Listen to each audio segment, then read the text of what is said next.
Hello to everyone.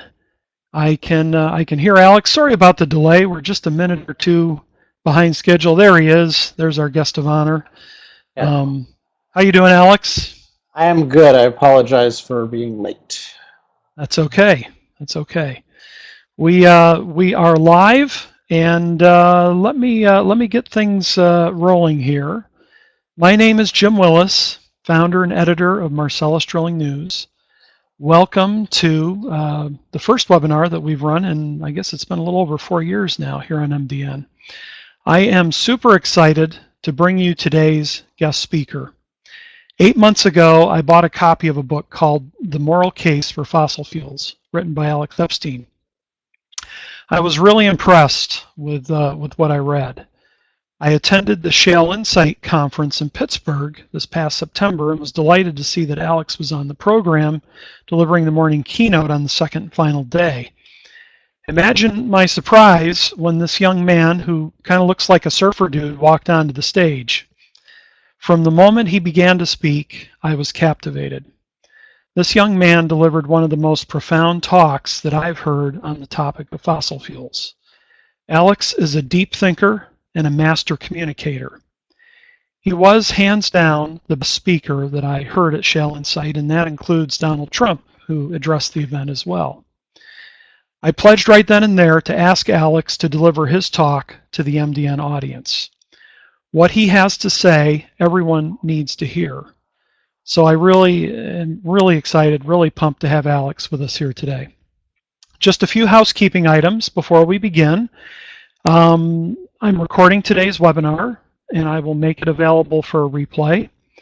I will send you an email with a link to the replay page, so check your inbox. Also, there is a chat box on the lower left side of your screen. At the very bottom is where you enter questions and then click on the button. And I encourage you to enter your questions and your comments. After Alex is done, I will cycle through those questions and ask as many as I can. I ask you to be respectful because we can all see each other's comments. Neither Alex nor I am afraid of being challenged, pushback. However, again, please keep it respectful. We do have a hard stop at 3 o'clock. Alex has other obligations, and everyone's time is important. So before I turn it over to Alex, let me read you his official bio so you have an idea of his background. Alex Epstein is a philosopher who applies big picture humanistic thinking to industrial and environmental controversies. In 2011, he founded the Center for Industrial Progress, a for-profit think tank and communications consulting firm focused on energy and environmental issues. In 2014, Epstein wrote The Moral Case for Fossil Fuels, which has been widely praised as the most persuasive argument made for the use of coal, oil, and natural gas.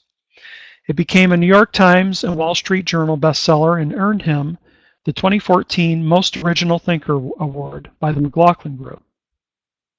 Epstein's greatest strength is persuading those with an undecided opinion about fossil fuels. He writes to the public in a regular Forbes column and has been published in hundreds of publications, including the Wall Street Journal. Epstein has guest lectured at dozens of universities, including Harvard, Yale, Stanford, and Duke, and has used his philosophical approach of reframing issues to influence the thinking of thousands of students. He teaches his method of persuasion and constructive conversation to Energy Association members and company executives and employees in the form of speeches, consulting, and training courses, including his latest course, How to Talk to Anyone About Energy. Epstein believes that if the industry reframes the morality of energy as an issue, not of minimizing human impact, but of maximizing human flourishing, it can become a confident champion for energy and for freedom. Okay, with that opening, Alex, please take it away. All right, thanks, Jim. Jim, on my presenter thing, oh, perfect. There you go. Okay. You anticipated my need. Okay. Okay, great. Hey, everyone. So we have a chat function, and you're going to be using that immediately, I hope. And so I want to start with this question. On a scale of -5 to 5, how good is this industry at winning hearts and minds? So on a scale of -5 to 5, how good is this industry at winning hearts and minds? So I want you to put your answers in chat, but you can't answer yet because you don't know exactly what the scale means. So the scale is -5 to 5, not 1 to 10, because whenever we communicate, there's always the possibility, and this is actually pretty frequent with energy issues, of making things worse. So when we open our mouths, we don't just get degrees of positive, we can also make things worse, or we can accomplish nothing at all. So what I'm going to do is I'll count down from 5, which is the highest. So that's what, say, Apple is to Apple supporters. And then I'll go all the way down to -5, which is, say, tobacco industry, and 0 is nothing. And just think about where it fits in. Okay, so I'm going to count down. I guess I don't need to count down, actually. I usually count down in front of live audiences, but you guys don't have hands to raise, and you can just enter in your numbers. So we have, -3, -3.5. That's very precise. -4, -4, -2, 0, -2. -5. Okay, so we have a lot of negatives. So this is something we should really take seriously. I know we have a diversity of professions here, particularly within the fossil fuel industry, probably particularly within the oil and gas industry, given the nature of Jim's publications. It's really worth thinking about why this is and whether something can be done about it, because the issue of winning hearts and minds is not some superficial issue or ancillary issue. In today's world, it's as fundamental as your technology many times, because in order for the project to exist, you not only have to have the technology and the economics and the execution, but you also have to have the approval. And government is always disapproving of things and or delaying things. And that involves people who have hearts and minds. And to the extent you can move the people involved, you can get more things approved. And to the extent you can't, you can get fewer things approved. The other aspect of this is the perception of the industry externally is always going to be related to the perception of the industry internally, because you yourselves didn't start out in the industry, and new people you're recruiting are getting literally hundreds of hours of what I would regard as miseducation about the nature of what they would do, of what they do. So if we're doing -3, -2, anything like that, even just 1, that's a huge disservice to future employees and necessarily going to mean performance hits, people leaving whenever there's any sign of anything negative. So this should be a really, really important kind of issue to us. Now, I wonder if we can actually, I doubt we can play this. It doesn't seem like we can play this. So I'll explain this scene in a second. You might ask, what are you, who are you? I mean, there was a whole bio, but like, why are you qualified in particular to talk about this? And my background is actually is the profession people think is the most useless profession in the world, which is being a philosopher. It's rare in life. Basically never happens where you have a problem and you think, oh, let's call a philosopher to solve the problem. But I think this is absolutely the case here. I think this is overwhelmingly a philosophical problem, which I'll get into in a second. But just to give you the results that I've had, the ideas I'm going to be talking about today, the way of framing your thinking and your discussions about fossil fuels, these are the ideas that convinced me to become very passionate and to convince thousands of others outside the industry, let alone inside the industry, to become very passionate. And just to give you an indication of how passionate, this picture is of the People's Climate March in New York City. This was in September 2014. And I've done a bunch of these, but this was the biggest one in history, the biggest anti-fossil fuel march in history. And there were basically 100,000 protesters there. And then there was one person who was wearing an I Love Fossil Fuel shirt with an I Love Fossil Fuel, carrying a giant I Love Fossil Fuel sign. And the shirt is green, so it stands out a lot. And I was standing in the middle of this crowd of 100,000 people walking down 6th Avenue. And I was just talking to them, and there are a lot of videos on this of this online At the end of this, I'll give you an email to send me if you want some of the resources. So I'll include the resources of the 12 videos that we recorded.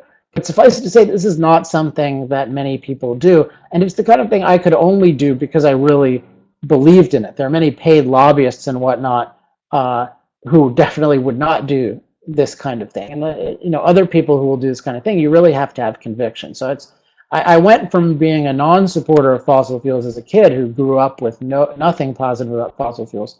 I grew up in the DC area, to becoming a very passionate champion. And I've gotten, we get hundreds, even thousands of letters from people telling us how we've changed their views. And it's because of a distinctive approach that I think very few people use, but everybody should use. And that's why I'm here today, to talk about that approach.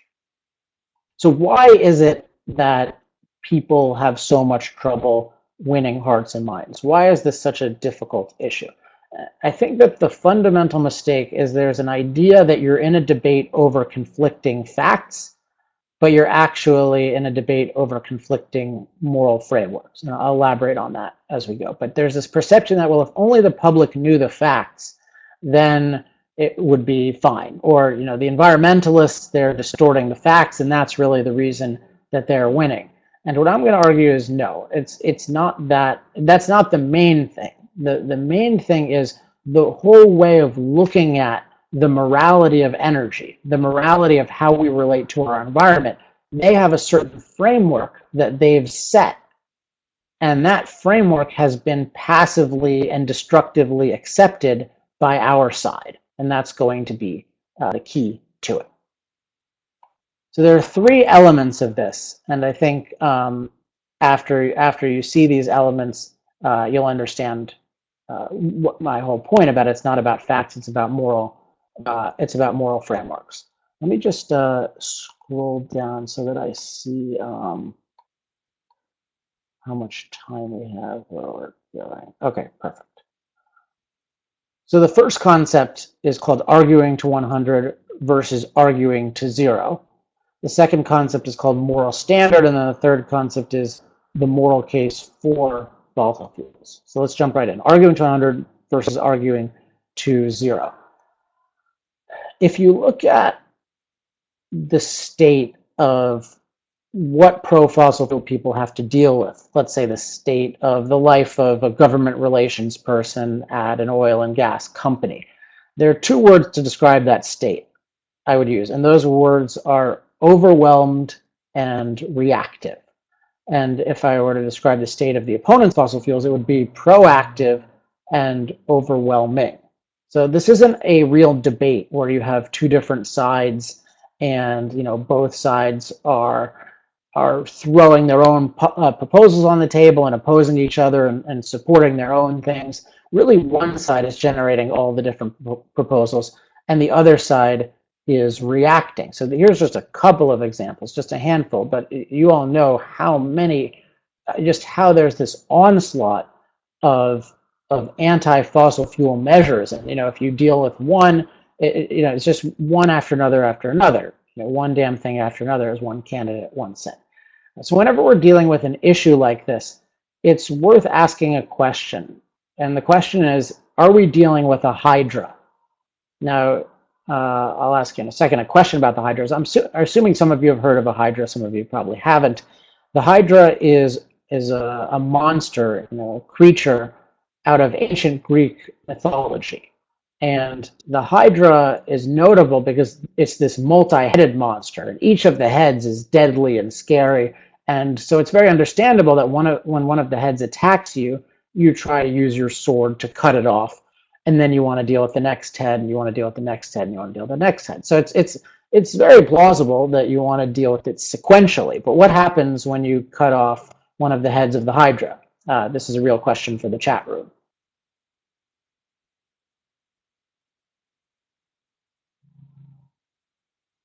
We've got a couple of people typing. Grows 3 more heads. Yeah, the general idea is, other heads, more heads grow back. So this is a hydra problem is not a problem that can be dealt with sequentially, because if you just cut one off, 2 grow back. And a hydra problem is, so there's these multiple heads. It doesn't work to fight one at a time, but there's a heart of the hydra, which if you can get to the heart of the hydra, then you can be successful. So you might have to deal with one head at a time for a little bit, but ultimately you have to get to the heart of the hydra. So the question is there a heart to this hydra? And I'd say absolutely yes. And that is, the heart of the hydra is every one of these policies, and the many I haven't mentioned, have the same basic argument in common. And in particular, there's an argument for a certain ideal. So the argument will take the form of, we need to get off our addiction to fossil fuels and replace it with green energy. So we need to get off our addiction to fossil fuels, which is the evil, and then we need to replace it with green energy, which is the ideal. So this goes to this concept that I mentioned of arguing to 100. Once you own the moral ideal, once you've framed it, so framing in this case means the framework is the good is green energy and the bad is more fossil fuels. So once you've done that, you can do what I'm showing here. So this is a scale of negative 100 to 100. It's a scale of morality. What's good? What's the ideal? What's the evil? And whenever opponents of fossil fuels are arguing for their policies, what they can always say is, look, no matter what else they say, they can say, look, this is getting us off our addiction to fossil fuels and moving us toward the ideal. And they argue that with every policy. So there are different details to every policy, but every policy has that argument in common. So here's what I want to explore. Okay, what happens then if, so they'll argue, I don't know if this is showing up. I don't know if the way it's showing up, I'm doing this. So, for any given thing, so like clean power plan, they'll say, okay, look, this is taking us toward a better world. Everybody agrees we got to go toward a green energy society.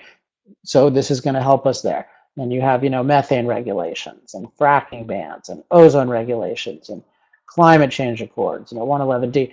And what you have is, with each one of these, they're saying, look, we're heading toward the ideal.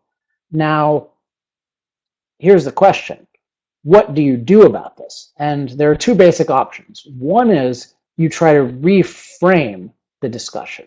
So you say, I disagree with this moral framework of negative 100 to 100. I have a different ideal. My ideal is not green energy, and I don't agree that the evil is more fossil fuels. I have a different ideal. But the industry has almost never done that. Instead, what they've done is they've accepted the framework, and then they've just reacted to the conversation. Now, if you're reacting, how can you possibly react to something that whose ideal is your extermination? Well, the way people do this is they say, what they do, they can't say that there's a moral issue with forcing us to head toward green energy. So all they can say is there's a practical issue. So what they'll say is, well, yes, it would be good. All of these things would be good. They're the ideal. But unfortunately, there's a problem. So clean power plan, that might drive too many people out of business. And methane regulations, that might cause this problem. And a fracking ban might drive this many jobs out of existence, et cetera, et cetera, et cetera. Paris climate accords, maybe the Chinese won't actually follow what they said. My drawing here is pretty rough. So here's the question. If this is your approach, if you let the other side set the ideal, and then all you try to do is oppose particular ideal measures as impractical, on the scale of negative 100 to 100, what is your best case scenario?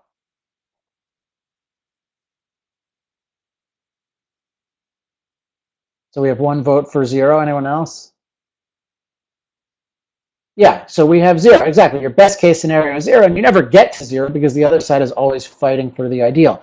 So if you think, oh, well, we won a great victory on cap and trade because we called it cap and tax and we showed these issues, well, in a certain sense, that's true. It's much better that it didn't get passed. But notice, the ideal didn't change, and so Obama having all these unconstitutional executive orders, that was, people didn't oppose that, in part because they don't value the Constitution, but in part because they thought, well, he's heading in the right direction. And look, Congress wouldn't do it, so doesn't somebody need to do the right thing? Let me get myself out of this shadow. Sorry about that.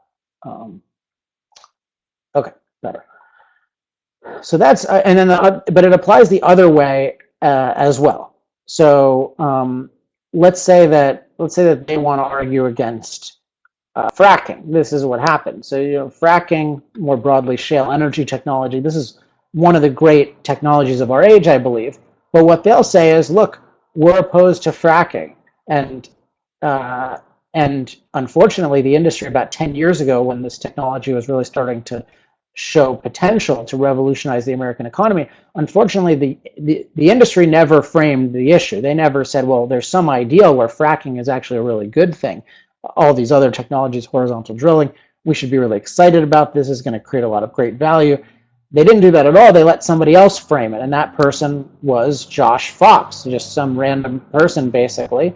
But he saw an opportunity. And so first argument is, well, getting more oil and gas through new technology, that's increasing our addiction to fossil fuels. So that's bad. And then on top of that, it causes earthquakes, and there are these cancer clusters emerging, and it's contaminating groundwater. And look, this person lit her water on fire. So it's arguing to negative 100. Now, what does the industry say? Well, the industry says, well, no, the water on fire thing isn't quite true.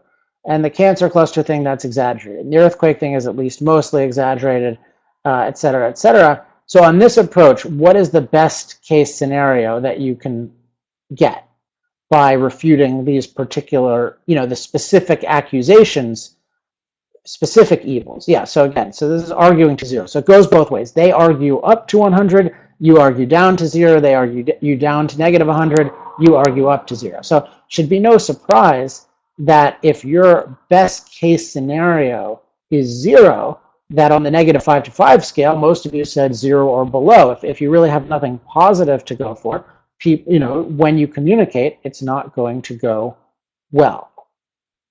All right, so then what do we do about this? Well, it's clear that arguing on the opponent's framework is not going to work. Now, but my question when I saw this debate was, well, is it right? Because I never worked in the industry. I do talks for the industry, but I don't work in the industry still. So my number one question is, what's right? And is their framework right? Because if it's right, then you should get out of this industry. At least you should get prepared to get out. It should try to shut down as quickly as it possibly can. But, and because of that, so that's the number one question. Is it right? And that relates to the issue we've talked about, which is it practical? But it's not practical to believe that what you do is fundamentally wrong and then somehow try to argue that it should happen. That doesn't work, and you shouldn't do it anyway. So you should be doing in your life something that you really believe in. And if you really believe in it, you should be able to persuade others. But the problem is, if you accept this framework, you don't fully believe in what you do. And so the first key is not how do I persuade other people. It's really, how do I persuade myself? How do I get totally clear myself? So I'm sure everyone here knows, at least on some level, that what you do is good, but you need to have more clarity on it, because most people are reacting with the conventional scale of the ideal as green energy. So this goes to a concept that is very important called moral standard. And moral standard is the issue of how you measure good and bad. By what standard do you measure good and bad? So if you're setting an ideal, there's a question of, well, how do you know what's ideal? The only way you know what's ideal is to have some sort of standard. And if your ideal is green energy, your sort of standard for energy is green energy. But how did your standard become green energy? The way your standard became green energy is you had to have an underlying moral standard that led to green energy. And in this case, it's simple. The moral standard underlying green energy that says the ideal type of energy is the green energy is the standard that says the ideal type of life is a green life. So what does it mean to be green? Now, green in our culture is very uncontroversial. So there's this expression as American as motherhood and apple pie. Being green is now infinitely more controversial than motherhood and certainly apple pie. Right? It's just, if you want to make an unearned profit on something, just call it green. So that just shows that people attribute this tremendous moral significance to being green. But if we're acting as philosophers, we have to ask ourselves, what does it mean to be green? And is this actually a way of life that we want to subscribe to? So what being green means is, it means we want to minimize human impact. So if you see on this scale, the less human impact you have, the better You are. And then, the more human impact you have, impact on the planet, the worse you are. So let's ask a question. If we wanted to be good, if we wanted to be as good as possible, would we have taken a patch of dirt and trees in the Northeast United States and turned it into New York City? Thumbs up or thumbs down? So would Greenpeace have given the thumbs up for New York City when we're deciding, or would it have just left the land the same? Yeah, thumbs down, right? Okay, so our ideal in green means no New York City. It really means no any city. So San Francisco, where I live, I believe is so green to the point that today's San Franciscans would not have approved San Francisco. I can't imagine them voting for the approval of such a city. They regard it as, well, we're changing nature way too much. Look at this human impact. It's completely unacceptable. Okay, so maybe you don't like cities, maybe you don't like New York. I think that's a problem, but maybe you like having kids. So if you want to have a kid, if you want to minimize your impact, I should say, and you're considering having children, is it the green option? If you want to minimize your impact, is it the green option to self-replicate one or more times? Thumbs up or thumbs down for having a kid?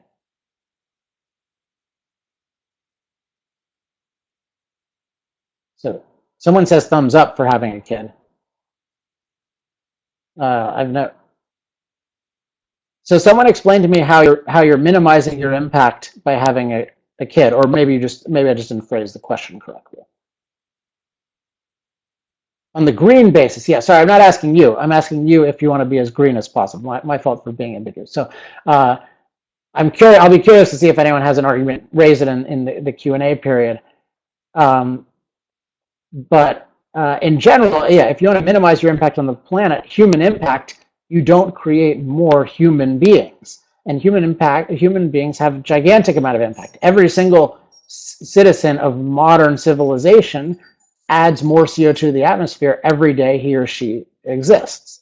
So, to have a kid is saying that your carbon footprint, which everyone says you should reduce, is definitely going to increase for the foreseeable future. So Sierra Club tells young women, if you're considering having a kid, note that your carbon legacy, which is your carbon footprint over time, that'll increase by a factor of 6.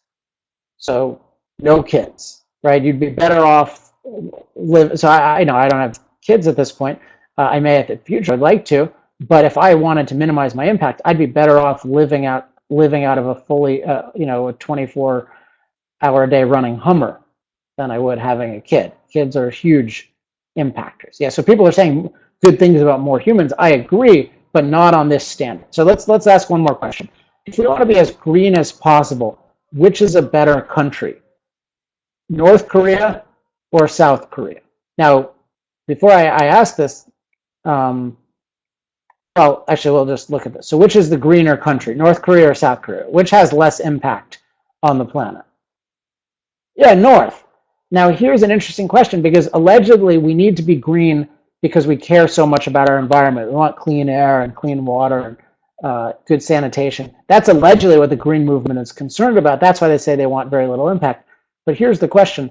If we want to minimize which has a better environment to live in, North Korea or South Korea? So which environment would you rather live in? Yes, South. So South Korea has a better environment, and yet it's far less green. So what does this get to? Well, what this gets to is that green, minimizing impact, is the totally wrong standard by which to judge even our relationship with our environment, let alone our lives as a whole. It's completely wrong, because nature is deficient. Nature doesn't give us the standard of living we need, and it doesn't give us the environmental quality we need. We need to enhance it. We need to transform it. We need to upgrade it. And that's why it's a horrible standard to say we shouldn't impact things, because to enhance and to upgrade, we need to impact. So it's the exact wrong way of thinking about things. Now, should we think of it as, oh, let's do as much impact as possible? No, that's ridiculous. That's a wrong way of thinking about it. Here's the way to think about it. We shouldn't think about impact as the main issue at all. The issue is, how much do humans flourish? So that's what we should talk about, maximizing human flourishing. We should evaluate things by does this make a better world for human beings? And then we should impact things where we can do that, and we shouldn't where it won't. And over time, we'll find new and better ways to impact things, and sometimes we'll make mistakes. But the goal should always be to maximize human flourishing. So minimizing human impact is an anti-human ideal, and it should be completely abandoned, and we should have nothing to do with the green movement. And a lot of what I'm doing in my work here, and also my work coming up that I'll mention at the end, is I'm creating a pro-human environmental movement. So we need a pro-human way of thinking about how we relate to nature, how we relate to our environment, one that values human flourishing, and one that wants to enhance the earth instead of save the earth or worship the earth, which is what today's environmental movement does. They want to save it. They don't want to enhance it for human beings. They want to save it from human beings. So this goes to the moral case for fossil fuels. So why is it titled The Moral Case for Fossil Fuels? Well, it's because what I'm doing is I'm challenging the moral framework by which we look at energy, including fossil fuels. The moral framework by which we look at everything, really, but here we're talking about energy. And what I'm saying is I want to look at fossil fuels from a human perspective, from the perspective of what choices with regard to energy and fossil fuels will most improve human flourishing. So here's how I think about this.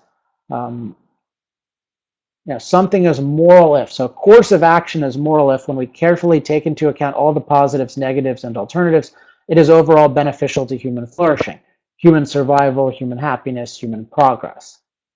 So it's all about, we look at all these choices, and the other key element here, so there's human flourishing. The other key element here is we need to look at all the positives, negatives, and alternatives, and we need to do so carefully. So I call this full context thinking. So the two key elements of the way that I think about these things are that our standard is human flourishing, and that our method of evaluation is full context thinking. And if you do that, you think about it much more clearly and you reach different conclusions. And my conclusion is what you're doing is not selling an unnecessary evil or a necessary evil if you're in the industry.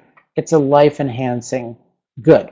So the book, I'm just going to go through a couple of slides quickly, but the key is the distinctiveness of the moral case for fossil fuels, and I think the reason why it has, why people really respond to it is this method of thinking. Above all else. And once you think this way, then you notice things and you weight things in a different way, and then it becomes really obvious that we need more fossil fuels, not less. So one just starting observation is, one way to put it is, if we're looking at the full context, we need to look at both any unique positives of fossil fuels and unique negatives. And fossil fuels have unbelievable unique positives. If you look at this chart, which fossil fuel use has only increased since 2012, what you see is that fossil fuels are the overwhelming share of world energy consumption, and fortunately, world energy consumption is going way up. So we use 80% more fossil fuels than we did in 1980, and that's corresponded to a huge increase in standard of living. And it's not at all an accident that we do that. We don't use it because of some conspiracy. Overwhelmingly is because for the people using it, it's the most cheap and reliable way of meeting their energy needs. Now, how much does energy matter? Well, if we look at history, we see that fossil fuel use, which is the vast majority of energy use, historically and today still, we see that as that goes up, including as CO2 emissions go up, you have these enormous increases in life expectancy, GDP, and the population that can be sustained on the Earth. Now, at the same time, you see that as fossil fuel use has gone up in the civilized world, we've also been able to use technology to bring different kinds of emissions down, truly harmful emissions. We'll talk about CO2 in a second. But things that in certain concentrations can be unhealthy, we're able to bring those down, which shows that there's not any kind of pollution catastrophe, that we're using intelligence to reduce pollution. You see that fossil fuel use corresponds to things that are counterintuitive to many people, such as improved water. But if you think about it, well, nature doesn't give us enough clean drinking water, so we need to create it by purifying it and by moving it. And both of those take lots and lots of energy. So there's just so many positive correlations between energy use, fossil fuel use, and human values, because energy is really fundamental to human values. Energy is the industry that powers every other industry, and we need industry to improve every area of life. So if you look at, there are just all these positive trends that we see in the last several decades, and energy can be tied to all of them. Now, what about CO2, the satanic gas that we're supposed to restrict civilization in the name of? Well, what's really interesting about CO2 is if we look at it from a perspective of full context, let's carefully look at all the positives and negatives. Our culture does not follow this methodology at all. For instance, it completely ignores positives, but you have to always consider positives and negatives. People assume that if we're impacting nature, it must be bad or at best neutral. But if you look at what happens when we put more CO2 in the atmosphere, it has a very large fertilizing effect. We can call this global greening, but people don't talk about global greening because they believe it's evil for humans to impact things, and so they assume that it must be really bad. Now, what about climate? Surely we hear all these claims about climate, and well, surely climate has become a much more dangerous place. Well, it's interesting because if we look at the full context and we look at the actual data, we actually can measure, hey, what's happened to climate in terms of its impact on human flourishing. That's what I care about. I don't care about, is it 1 degree warmer or 2 degrees warmer, or exactly what's the sea level rise. I only care about those insofar as they affect human life. You know, the Arctic used to have palm trees on it, and ice was way higher. Like the planet will always change. So I don't think there's any particular, CO2 is at a near record low still at this point in history. It's very low. Temperature is near very, very low in the context of the geology of the planet. So there's no perfect stable form of nature. There's no perfect amount of CO2. The only thing I care about is, does us increasing CO2 levels dramatically create any more danger for human beings, that it's a real risk? And we actually have a statistic for this. It's called climate-related deaths, and this measures how many people are dying due to climate-related causes, such as extreme heat, extreme cold, storms, floods, etc. And before I saw this statistic, I expected, well, yeah, this statistic has gotten worse for sure, given what I read in media, but it's worth it. It's not that big a deal compared to what we would lose if we restricted fossil fuels. But I was totally wrong, and the reason I was wrong is because I still bought in to the wrong environmental philosophy, and that's the philosophy, the green philosophy, or what I call the earth worshiper philosophy, which views Earth as perfect, and all human beings can do is mess it up. And part of that philosophy is that, well, the climate is safe naturally and it's stable naturally, and so all we can do is make things worse. But in fact, the climate is not safe and stable. It is dynamic, it is dangerous, and very dynamic. And actually, we must and can use technology and industry to make the climate a lot safer. And it turns out exactly what we've done with fossil fuels. So as we use more fossil fuels, climate becomes safer. So we haven't taken a naturally safe climate and made it dangerous. We've taken a naturally dangerous climate and made it far safer. So climate is not an issue we should be afraid of. It's an issue, it's one of many aspects of life that fossil fuels have improved. And anyone who talks about climate and they're not talking about cheap, plentiful, reliable energy, they have no idea what they're talking about from a human perspective. But if our goal is to not touch anything, if our goal is we don't want to add one more molecule of CO2 in the atmosphere that existed before humans existed, yeah. But then if we want to do that, then we shouldn't change anything else and we should die. And so and all the different policies we have today are just intermediate step or compromises between the two. They're compromises between human flourishing and wholesale human death. And I don't like making those compromises, and those compromises aren't necessary at all. Because to have a good environment, all we need to do, what we need to do is we need to have our goal be human flourishing, and we have to be willing to enhance nature as much as possible to improve it, to bring about human flourishing. All right, so I'm going to end on the subject of how to get involved, because we started off with -5 to 5. Most people say it's 0 or less, and all of us, whether you're in industry or not, have a major stake in making things better. So here's one way of thinking about things that I think will make you realize that you can have a lot more impact than you thought, which is this. Everybody is not equally influential in a society. There's a relatively small percentage of people who influence the vast majority of people. So let's say the top 5,000 influential people on energy issues probably influence more people than the next 300 plus million. So if you are connected to any thought leaders or people who could potentially be thought leaders, like unfortunately Leonardo DiCaprio is a thought leader on energy. He's influential. He shouldn't be, but people convinced him of certain ideas, and so he used his fame to get involved. If you could convince influential people like talk show hosts, radio hosts, etc., to get involved, you could make a huge impact. And the industry itself has the potential to be a thought leader rather than a thought follower. Sometimes I'll call it a thought polluter if you actually make things worse. So I think the core to this is that you can really do two kinds of things.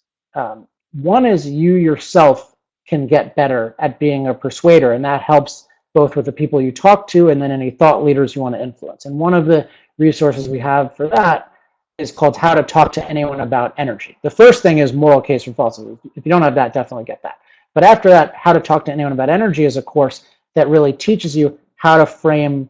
I'm sorry, I just noticed my face. I'm gonna maybe I'll inevitably look weird. I apologize for that. I did not count on the sun moving around the sky, which is pretty primitive mentality. So yeah, you got to learn to reframe the debate, and that's a good way of doing it. So it expands on what I talked about today in terms of reframing everything in terms of human flourishing in the full context. Teaches you how to have conversations with people to do that. And that you can do that both yourself and you can do that for your company. So I think if every employee at every company had moral case for fossil fuels and How to Talk to anyone about energy, I think you'd just see a totally different industry. And also you'd have a much more motivated team. So you can influence your stakeholders, you can motivate your team. And the other thing you can do is you can just specifically share resources with other people. That's one of the great ways of influencing people. That's a lot easier actually than becoming really good at framing the issues yourself. You can just recommend stuff. And so one thing I'd like to ask you is send me an email to this address, alex@alexepstein.com. Just put resources in the subject and I'll send you some resources, including part of the course, How to Talk to Anyone About Energy. But I'll send you some resources that you can share with people because it's a super easy, super low friction thing to just share effective videos and articles. So we have some free ones that you can share with anyone. And I really encourage you to try that because that's how people find out about these things. And if you get the ideas in the right people's hands, they could become thought leaders themselves or even just influence 10 or 20 or 30 people. So, ultimately the way that I got into this was people shared some good resources with me, and our most influential people in our network are people who, they know how to talk about the issues, but they also are really good at sharing. So it sounds very cliche to say that the solution is sharing, but cliches are cliches for a reason. So I hope you email that address, write resources in the subject line. Also, if you have any questions for me after this, we can go ahead. But with that, let's take some questions. And just FYI, Jim, if anyone wants to go 5 or 10 minutes longer, that's fine. When I said I had a hard stop, I actually had the time wrong in my calendar. So I'm not as constrained, but I know I want to respect people's time. But yeah, let's take questions. And if you don't mind, I'll be back in 30 seconds. I just need to plug in a dying computer. Sure, sure, absolutely, yes. Okay, well, thank you very much, Alex. I mean, that was terrific. It looks like we've had a lot of great back and forth in the chat area. I've been monitoring things as it's been going through there.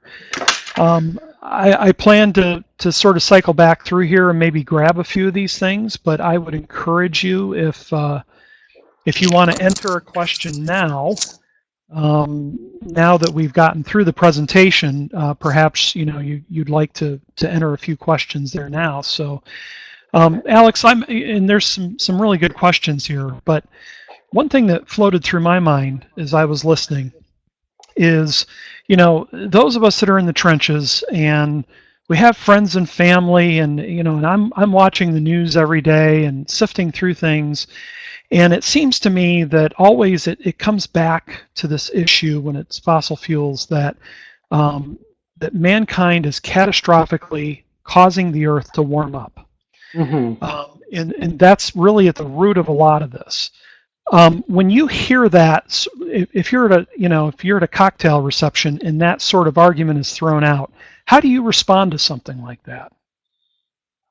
Yes, it's interesting. So I talk about this a lot in How to Talk to Anyone About Energy, but the core of it is that So I mentioned that if you think about this issue carefully, you're really not concerned about the climate issue. So the reason people are you first have to understand why there's a problem, and then you can deal with the problem. So the reason why there's a problem is that people have this earth worshiper premise that nature is a god, and if we change anything, if we challenge its perfection, we're going to be punished. Like it really is, there's a going to hell view. I mean, that's, global warming is really like we are creating a hell by violating nature's commandments. And the idea is nature has some perfect amount of CO2 and we're adding to that, so that must be bad. So you have to understand that people have this, it's first a philosophical assumption, and then that changes how they process things. Because occasionally I'll meet people who are just very pro technology, and they'll hear, oh, we're making it warmer. They're like, okay, fine, let's have more air conditioners, or let's move, or let's use like they're very can do about it. But if it has this religious quality and this fear quality to it, you're going to interpret, oh, we're changing things as, oh, we're causing a catastrophe. You see the same thing with GMO. I think you can see the same thing with the anti-vaccine movement. I mean, people are really extreme and think vaccines are bad. Like, oh, we're changing things, it must be bad. So you have to sort of get people out of that. So how do you get them out of that? Well, so I start out, I'm very formulaic these days because I've honed things over time. So I'll just say, great, like, let's definitely talk about that. So however they would raise it, like, aren't we causing it? Like, how can you be for fossil fuels? What about climate change? Usually these things like that. So great, let's talk about that. I'll say, would you agree that in terms of whether we use fossil fuels or not, like our goal is we want the best outcome for human beings. And when we think about fossil fuels and climate change, we want the best outcome for human beings. And I'll say, sure. And I'll say, good. And would you agree that we have to carefully look at the positives and negatives of all the alternatives? And so there's two aspects to that. Depending on what they raise, I'll say, well, I'll bring up some negatives of green energy, like the people dying in China from mining, just to get the idea of we're going to look at both sides, right? The thing I get with climate is, would you agree that we have to think carefully about this? Like, there's a big difference between, say, a 2-foot sea level rise projected in 100 years, which is what the UN says, and a 20-foot sea level rise in a couple decades, like Al Gore says. Would you agree that there's a big, difference between the two of those? And what I'm trying to get them to do is think about it carefully, right? Or like you could use temperature, like a 1 degree versus 10 degrees. And they say, great, well, when we look at, what's actually happened, it turns out that there's been some warming in the last 150 years, but it hasn't been catastrophic, and the people who have predicted it to be catastrophic have been wrong. So then you can go in all the details, and it really depends on how the person raises it. But the key things that they need to be oriented toward it, they need to want the best outcome for human beings, and they have to agree to look at the issue with precision. Because then they'll look precisely at the side effect of CO2, and they'll also look precisely at what would be lost by restricting fossil fuels. And I would not use the term climate change. I mean, I don't. You want to talk about things clearly. So I just talk about CO2, like the warming impact of CO2.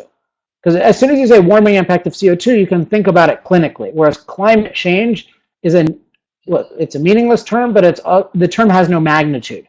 So the implied magnitude of climate change is huge. It sounds like, oh, we had a climate and then it changed. Okay, so it has that dramatic feel to it. Whereas if I say, hey, let's look at how much warming CO2 causes, there's immediately the idea that it might not cause that much. And then you can go to the idea which is presented in chapter 4 of the book, which is that it's a diminishing effect. So every new molecule of CO2 warms less than the last one, et cetera, et cetera. So, but it's all about framing them to be open to that, versus just bringing from the outset even climate-related deaths or something like that. Okay, we have a lot of questions here. So do you want to pick the questions? Yeah, well, I mean, I can, I've been sort of keeping an eye on some things. A few things sort of caught my attention as I've looked through this. And, a lot of different things that have come up, but let's just take a few. The election of Donald Trump, is that going to be a good thing for fossil fuels? Do you have a view on that? Well, I'd just say that in thinking about this, I'm just going to tell you, I'm not going to tell anyone, not that anyone asked, whom I voted for, in part because my focus is this point. I mean, I thought I could do more good at this stage than at this stage of, explaining the pros and cons of different candidates, and I certainly had no there's certainly no candidate that I thought really epitomized my philosophy of how Hmm. government should work. Um, so, but I'd say when you're evaluating a person for voting on them, you have to look at everything, not just energy. And I know that's hard if you're in the energy industry. But in terms of his explicit statements about energy, I mean, they're very, very good. I mean, he's clearly been influenced by his advisors in the oil industry. And contrary to what other people would say, I don't think that's a bad thing. I think it's very relevant to ask the people producing a product, uh, you know, important questions about what the law should be, just as we consult, computer executives about computer policy. But in oil, it's considered evil because oil is considered evil. So my biggest question about Trump at this stage in the realm of energy is how are they going to explain it to the public? So he's made certain very bold decisions, including Myron Ebell, who's I would call a climate thinker, not a climate skeptic, but definitely an anti-catastrophist. He's heading the EPA transition team.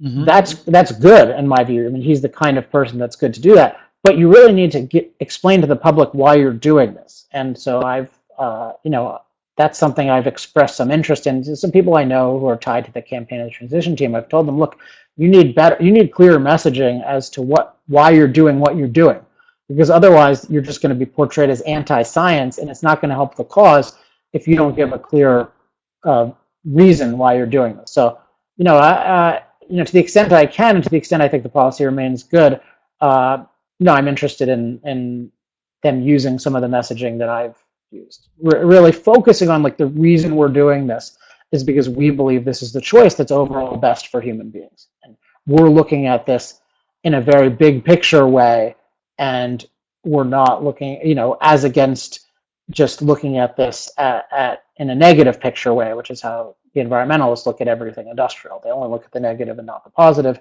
and they exaggerate it. And so what they do is all technologies, all new developments are guilty until proven innocent, and that has a catastrophic effect. So someone has asked, and it brings up a good point. Paul is asking about, can you provide your opinion on the reports the IPCC has released? So how do you respond, or how do you think about, or what's your opinion of these, the science that is put forward on the climate, and these various reports that come out that are, that typically are used as sort of dire, predictions of what's coming at us because of human activity, et cetera. But what do you have an opinion on the IPCC and the kinds of reports they're issuing? Well, I certainly think it shouldn't exist. That's my number one opinion on it. Its charter would be so. How should science exist? Let's ask that question. So Right. science should be a free enterprise. So if anything should be free of government involvement, it is science. Now, people can talk about research and development. I still think it's hugely problematic for government to be involved in research and development. But certainly the content of sciences, scientific conclusions, what could be a worse place to have force involved? We have, which is what government is. Government is force, and that has the use, that has utility. It's very important to protect us from citizens initiating force.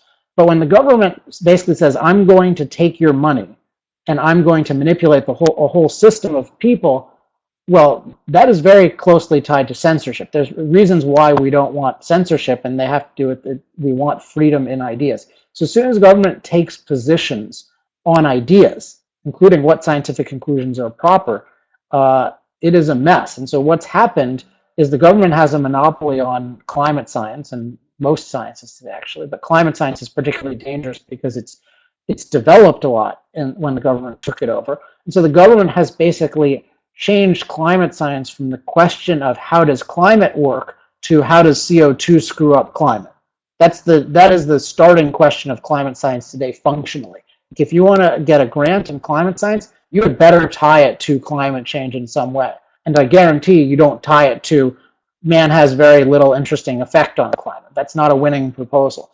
So what you have is then you have a sifting mechanism by which the reports that come out and the people in the field are people who either believe in catastrophic climate change or who are willing to not stand up against it. And most people aren't willing to stand up to popular trends in their fields anyway. So it's just a complete mess that the government has this monopoly, and it's not a hoax, it's not a conspiracy, it's just what happens when a monopoly position takes over.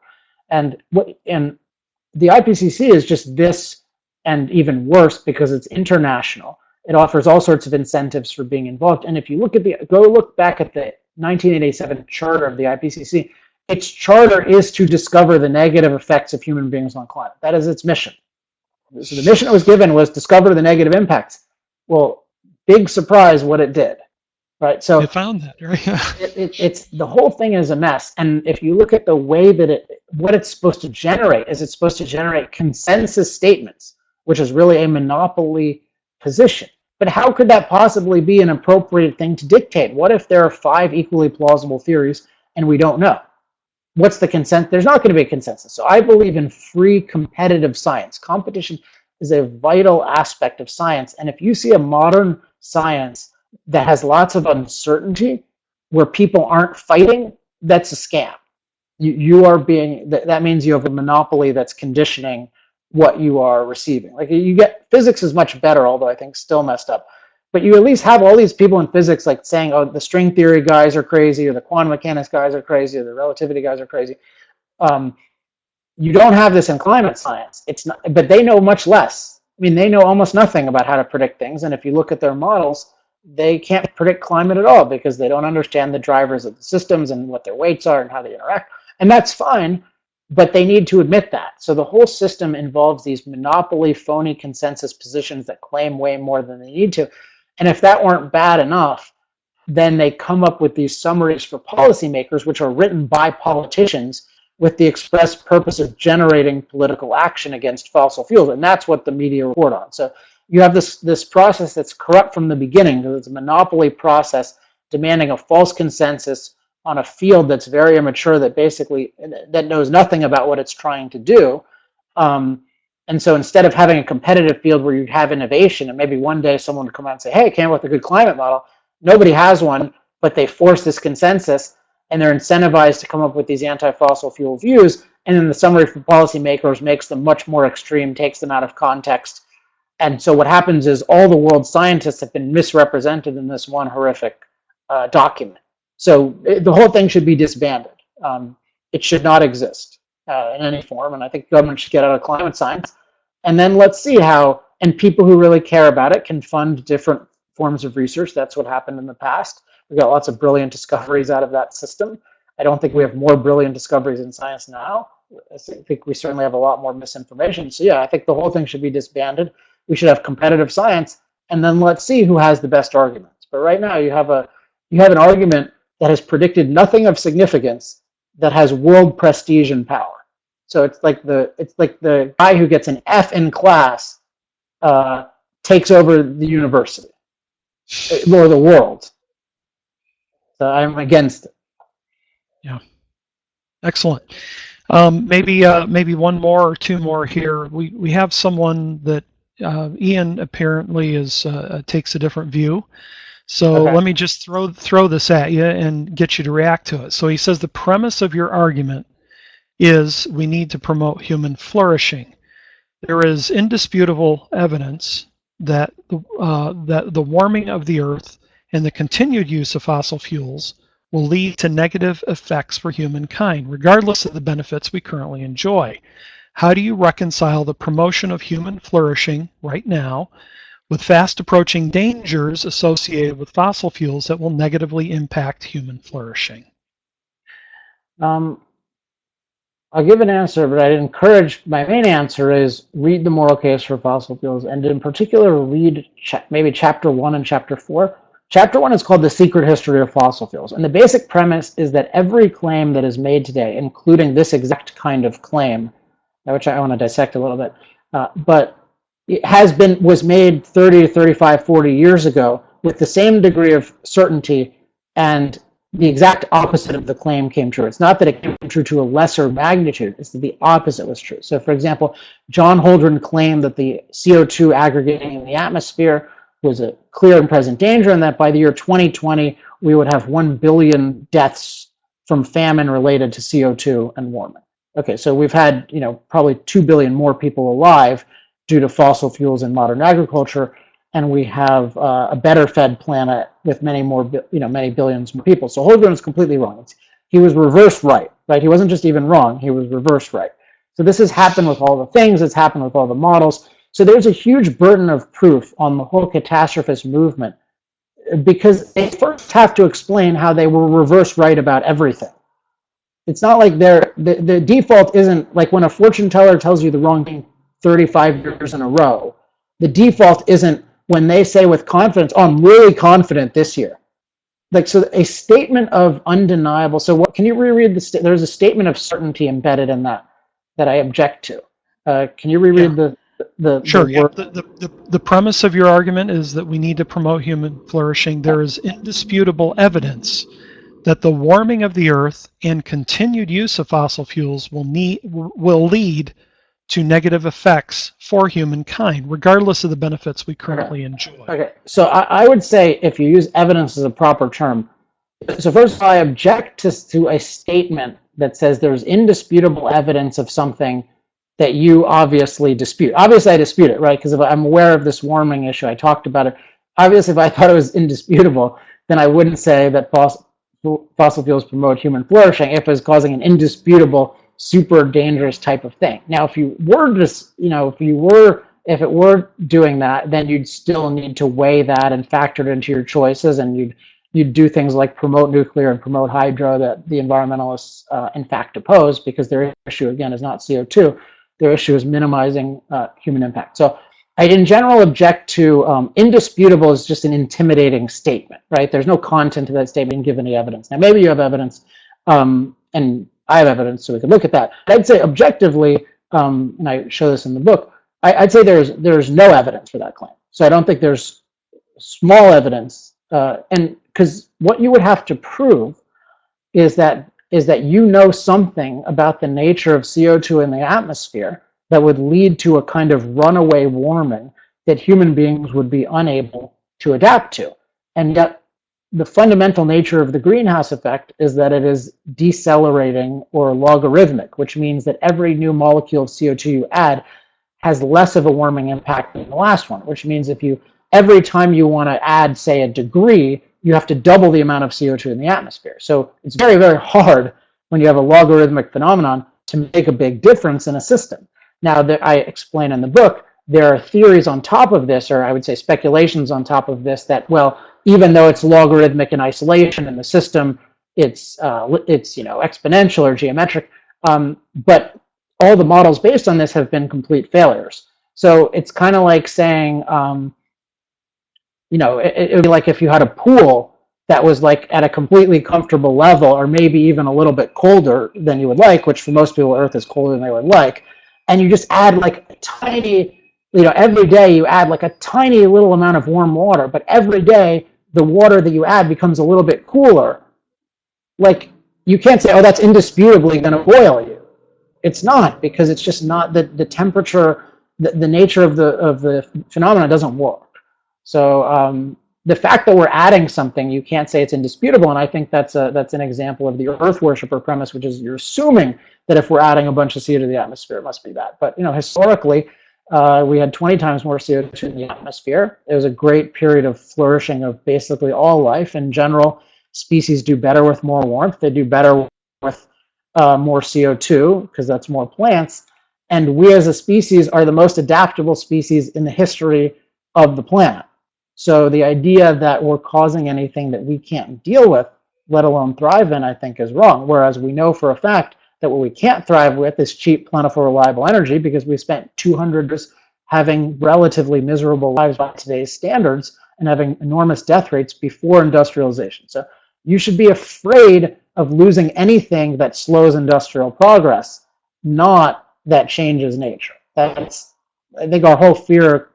If you're a humanist and you believe in Earth enhancement, not Earth worship and Earth saving, you get that, yeah, what we need to be afraid of is things that restrict our ability to make progress. And so restricting energy is a big, big problem. So just one final thought is that, again, I hope you email me resources so you can get some of our stuff. And we just got a tiny taste today, but hopefully that is enough to whet your appetite. And I appreciate all the questions.